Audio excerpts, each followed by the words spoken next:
Hello student, this is नूतन चौहान। आज इस video में क्या करने वाले हैं, क्लास 9th का हिस्ट्री का चैप्टर फ्रेंच रेवोल्यूशन। इससे पहले की वीडियो में मैं आपको बस्टाइल इंसिडेंट के बारे में बता चुकी हूँ। आज हम क्या करने वाले हैं, बहुत ही इजी चैप्टर है। आज हम फ्रेंच सोसाइटी के बारे में पढ़ेंगे कि जो फ्रेंच सोसाइटी है वो कितने भागों में डिवाइड है, किसको राइट्स हैं, किसको राइट नहीं है, कौन टैक्स पे कर रहा है, कौन टैक्स नहीं पे कर रहा है, और 18th सेंचुरी में ठीक है पूरे सोसाइटी की क्या कंडीशन है। आपको ये बहुत इजीली समझ में आ जाएगा और जब एग्जाम में आएगा तो आप आराम से जवाब दे सकते हैं। ठीक है, खैर फिलहाल अब हमें पढ़ना है French society during the late 18th century. अभी आप 21st सेंचुरी में हैं। Your society divided into 3 parts, upper class, lower class, middle class. ठीक है, रिच क्लास और या फिर पुअर क्लास कह दो और मिडिल क्लास। यानी आज आपकी सोसाइटी 3 भागों में है कि जो रईस लोग हैं वो अलग हैं, गरीब लोग अलग हैं, या मिडिल क्लास जो कमा रहे हैं ठीक है वो अलग हैं, थोड़ा कमाते हैं जॉब से। तो इसी तरीके से फिलहाल हमें क्वेश्चन देखना है कि फ्रांस की जो सोसाइटी है लेट 18th सेंचुरी में, तब क्या कंडीशन है फ्रांस की सोसाइटी की। ठीक है, वो मैं आपको पूरा अच्छे से समझाऊंगी। फिलहाल हमें समझना है क्या कि 1774 में लुई 16, राजा का नाम है, बर्बन फैमिली, यानी हर कोई किसी वंश से बिलोंग करता है, कोई राजपूत डायनेस्टी से बिलोंग करता है, कोई ब्राह्मण से है। ठीक है, तो जो लुई 16 है 1774 में बर्बन फैमिली से बिलोंग करते हैं और फ्रांस की गद्दी पर बैठे।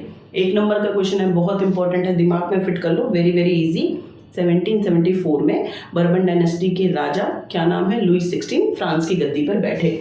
उसके बाद जब वो 20 साल के थे तो ऑस्ट्रेलियन प्रिंसेस, ऑस्ट्रिया की राजकुमारी से उन्होंने शादी करी, नाम है मैरी एंटोनेट।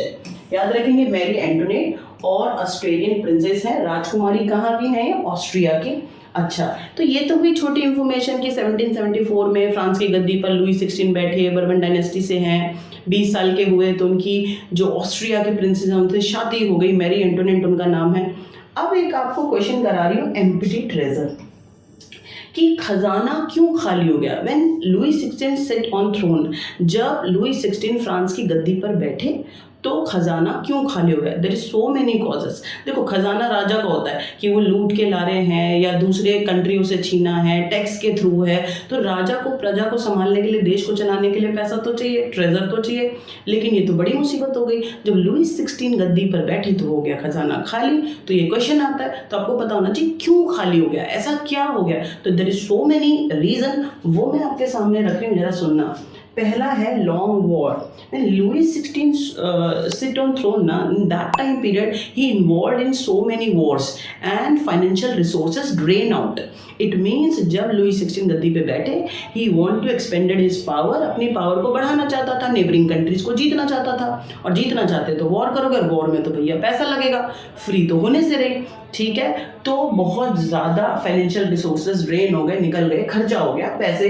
क्यों? क्योंकि उसने बहुत ज़्यादा वॉर की। दूसरा, cost of maintaining palace of Versailles. It means जो उसका राजमहल है, महल को मेंटेन करने के लिए, ठीक है, पूरा आपको नौकर चाकर के साथ, शानो शौकत के साथ रहना है, तो भैया पैसा लगेगा या नहीं लगेगा, तो उसके ऊपर उसने बहुत ज़्यादा खर्चा किया। Help the 13 colony of America.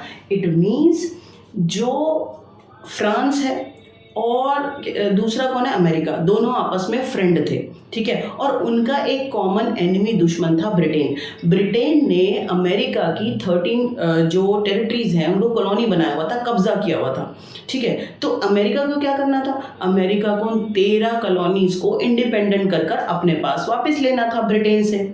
क्योंकि फ्रांस अमेरिका का फ्रेंड था तो फ्रांस ने अमेरिका को मदद करी, ठीक है, ब्रिटेन के खिलाफ। अब भैया मदद करोगे तो पैसा लगेगा या नहीं लगेगा, बिल्कुल लगेगा। उसके बाद आ जाओ, लेंडर चार्ज 10% लोन। क्या होते हैं लेंडर, कर्जा देने वाले। ठीक है, बड़े बड़े बिजनेस टाइकून्स होते हैं, मर्चेंट होते हैं, बहुत पैसा होता है तो मार्केट में पैसा लगाते हैं। अब लुई 16 को वॉर के लिए, अपने फ्रेंड अमेरिका की जो टेरिटरीज हैं उनको इंडिपेंडेंट करने के लिए, ठीक है, और या फिर वर्सलिस पैलेस को मेंटेन करने के लिए, आर्मी के लिए और ब्यूरोक्रेट्स के लिए उसको पैसा चाहिए। अब उसके पास पैसा था नहीं तो उसने कर्जा ले लिया लेंडर से। तो जितने भी लेंडर से, जितने भी कर्जदारों से उसने कर्जा लिया अलग अलग कंट्रीज से, तो भैया उन्होंने कहा कि हम अपनी लोन अमाउंट पे 10% चार्ज करेंगे। Can you imagine? पहली तो वो लोन अमाउंट बिलियंस में है, बहुत बड़ी अमाउंट है, और उसके ऊपर आपको इतना 10% इंटरेस्ट भी देना है। तो कर्जा घटा या बढ़ा? और कर्जा बढ़ गया, क्योंकि जो लेंडर्स हैं उन्होंने अपनी लोन अमाउंट पे 10% चार्ज किया। To meet its regular expenses like the army, court, running government offices, university का खर्चा मेंटेन करना है, आर्मी का करना है, ब्यूरोक्रेट्स का करना है, कोर्ट का करना है, गवर्नमेंट ऑफिसेस को रन करना है, ऑफिसर्स हैं, एडमिनिस्ट्रेटिव सिस्टम है, सबको पैसा देना है, ठीक है। तो इसमें खर्चा लगेगा या नहीं लगेगा?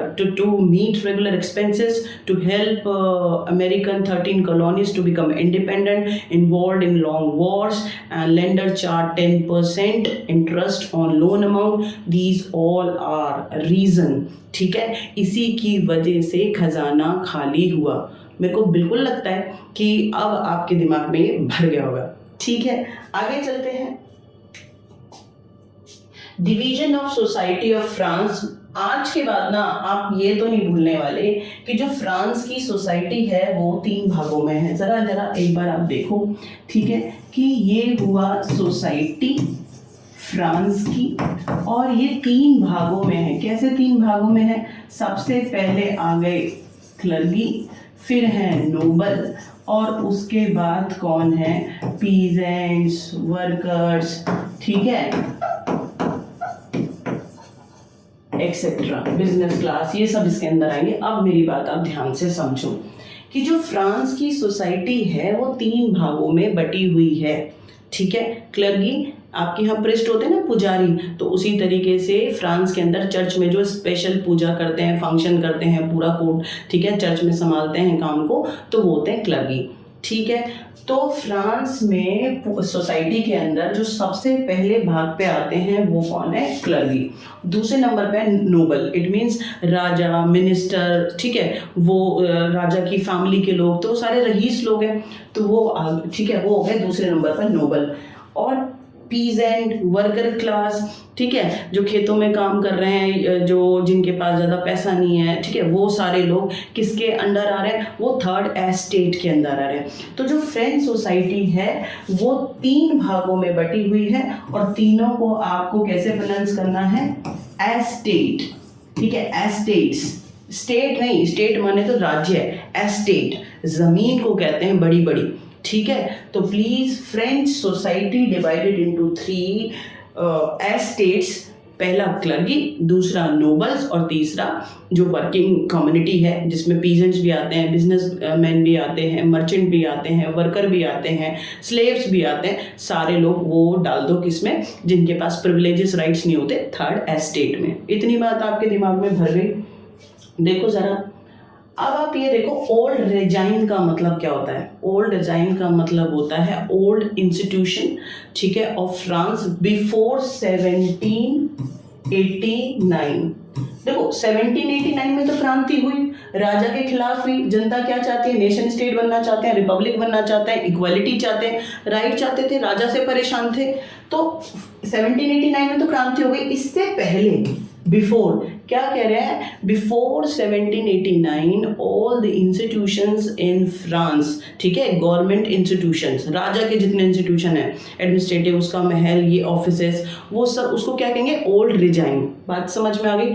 Very very simple, all institutions of government before 1789 we known as old regime. 1 number में आ जाता है लिवरे। क्या है? जैसे भारत की करेंसी रुपया है, तो that time period before 1794 currency of France known as livre. 1 number में आ जाता है। लिवरे क्या है? करेंसी है, और ये सिर्फ इट इज स्टिल प्रैक्टिस 1794 तक लिवरे को प्रैक्टिस किया गया, यूज किया गया इस करेंसी को, बाद में बंद हो गई। याद रहेगा कि लिवरे करेंसी, और कब तक इसको यूज किया गया? 1794 तक, ठीक है। और ये मैं आपको बता चुकी हूँ कि जो फ्रांस है वो 3 भागों में 3 एस्टेट्स में बटा हुआ है, जो पहले नंबर पे है क्लर्गी, दूसरे पे है नोबल और तीसरे पे है वर्किंग कम्युनिटी, जिसमें वर्कर, स्लेव्स और पीजेंट्स ये सब आते हैं। खैर फिलहाल फ्रांस, एक बात आज आप ये समझो कि फ्रांस के अंदर आप ये समझ लो ये है फ्रांस, ठीक है। अब जब फ्रांस में 100% पॉपुलेशन है, उसमें से 90% तो सिर्फ पीजेंट है। बात समझ में आ गई आपको क्या कहना चाहती हूँ? 90%। अब एक बात बताओ कि फ्रांस की लेट 18 सेंचुरी में, ठीक है, क्या कह रहे हैं कि फ्रांस में 90% आबादी खेती का काम करती है, तो ज़मीन किसके हाथ में होना चाहिए? किसानों के हाथ में, जब वो कर रहे हैं। लेकिन 90% किसान हैं, लेकिन 60% land had clergy, noble and rich ministers. ओहो, 90% पॉपुलेशन में से किसान है, खेती का ही काम हो रहा है, प्रोडक्शन हो रहा है खेती का, लेकिन 60% ज़मीन, अगर 100% ज़मीन है फ्रांस में, तो 60% ज़मीन क्लर्गी और नोबल्स के हाथ में, मिनिस्टर्स के हाथ में, राजा के हाथ में और पुजारियों के हाथ में, जो चर्च में है। बात समझ में आ गई? ठीक है। Privileges enjoy by first and second state. First में कौन आते हैं? क्लर्गी। सेकेंड में कौन आते हैं? nobles. तो first and second estate enjoy all privileges by birth and they did not pay any tax. आपको आज ये बात ध्यान रख लेनी चाहिए कि जो फर्स्ट और सेकंड एस्टेट है वो कोई काम नहीं करती है। प्रिविलेजेस एंजॉय बाय बर्थ, कि भाई हम पुजारियों की जनरेशन से हैं, दूसरे नोबल की जनरेशन, राजा, राजा के बेटे, उनके फैमिली मेम्बर्स, मिनिस्टर्स जो रिच हैं, तो फिर वो क्या करते हैं, वो उनके पास बहुत ज़्यादा राइट है और उनको कोई टैक्स नहीं देना। तो फिर टैक्स किसको देना है? All the taxes paid by third estate like the tithe and taille. It means सारे जो टैक्सेस हैं वो किसको पे करना है? थर्ड एस्टेट के मेंबर्स को करना है, पीजेंट्स को करना है। बात समझ में आ गई? अब आप जरा सोच के देखो, all the privileges enjoy by first and second state and they did not pay any tax and all the taxes paid by third estate member. गुस्सा आएगा या नहीं आएगा कि सारे टैक्स हम ही भरें, ठीक है। और प्लस जो थर्ड स्टेट के मेंबर हैं, दे डिड नॉट एनी प्रिविलेज, उनके पास कोई अधिकार नहीं है, कोई राइट नहीं है, कोई अपॉर्चुनिटी नहीं है, ठीक है। उनको जो 60% ज़मीन नोबल्स के पास है, क्लर्गीज के पास है, उसके ऊपर भी एज अ सर्वेंट काम करना पड़ता है, उनका डोमेस्टिक काम भी करना पड़ता है, जो भी राजा काम दे रहे हैं वो सारा काम भी करना है, खेतों में भी करना है, ज़मीन भी उनके पास नहीं है। Peasants had very little land owned, ठीक है, उनके पास बहुत कम लैंड है। ज़्यादातर ज़मीन तो सारी किसके पास है? नोबल्स के पास है, क्लर्गीज के पास है, तो उनकी ज़मीन पे काम करना पड़ रहा है, ठीक है। कोई अधिकार नहीं है, सारे टैक्स उनको देने पड़ रहे हैं। तो ऐसी सिचुएशन में थर्ड एस्टेट के लोग परेशान होंगे या नहीं होंगे? तो जो थर्ड एस्टेट की कंडीशन है, विदाउट प्रिविलेजेस इतने सारे उनको टैक्स देने पड़ रहा है, ये एक बहुत बड़ा रीज़न है फ्रेंच रेवोल्यूशन का, ठीक है। ये बात आपको समझ में आ गई होगी। अब ये डिफरेंशिएट करने के लिए आ जाता है, थीथ और टाइल दोनों टैक्स है, ठीक है। जो थीथ टाइल सॉरी जो थीथ टैक्स है वो क्लर्गीज को दिया जाता है। किसको दिया जाता है? ये बात आप याद रखेंगे, क्लर्गीज को दिया जाता है। और जो टाइल है वो स्टेट यहाँ पर गवर्नमेंट या राजा को। आया समझ में? Tithe, this was a tax, ठीक है, पेड बाय पीजेंट्री और third estate member to clergy. और कितना देना पड़ता था? 1/10 ऑफ प्रोडक्शन। जो वो खेती में प्रोड्यूस कर रहे हैं ना क्रॉप्स को, उसका 1/10 किसको देना पड़ता था? क्लर्गीज को, as a tax, and this tax we known as tithe. बात समझ में आ गई? टाइल क्या होता है? टाइल भी टैक्स का नाम है और this tax directly paid by third estate member to राजा को कह दो, गवर्नमेंट को कह दो या स्टेट को कह दो, एक ही बात है। यानी टाइल भी एक टैक्स है, थीथ भी एक टैक्स है, लेकिन जो थीथ है वो 1/10 प्रोडक्शन जो क्रॉप्स का है वो थर्ड स्टेट को किसको देना होता है? क्लर्गीज को देना होता है, ठीक है, वो हुआ थीथ। और टाइल टैक्स जो है वो किसको देना पड़ता है? राजा को देना पड़ता है, डायरेक्ट टैक्स है। इसके अलावा और भी सारे सॉल्ट के ऊपर, टबैको के ऊपर, ठीक है, बहुत सारे अलग अलग टैक्स फ्रांस के लोगों को, थर्ड एस्टेट के मेंबर्स को देने पड़ते थे। तो this is the division of French society की जो 90% पॉपुलेशन है वो खेती का काम करते हैं, थर्ड एस्टेट में आते हैं, बट उनके पास कोई प्रिविलेज नहीं है, कोई अपॉर्चुनिटी नहीं है, सारे टैक्सेस उनको पे करने पड़ रहे हैं लाइक थीथ एंड टाइल। तो गुस्सा अपने आप आ जाएगा कि सारी मेहनत करें हम और सारे जो प्रिविलेज इंजॉय करें क्लर्की और nobles, first and second estate. तो hopefully you understand division of society of France till late 18th century. और नेक्स्ट वीडियो में मैं आपको सबसिस्टेंस क्राइसिस के बारे में और मिडिल क्लास के बारे में बताऊंगी। ठीक है, तब तक के लिए आप खूब पढ़ते रहो, खूब खुश रहो।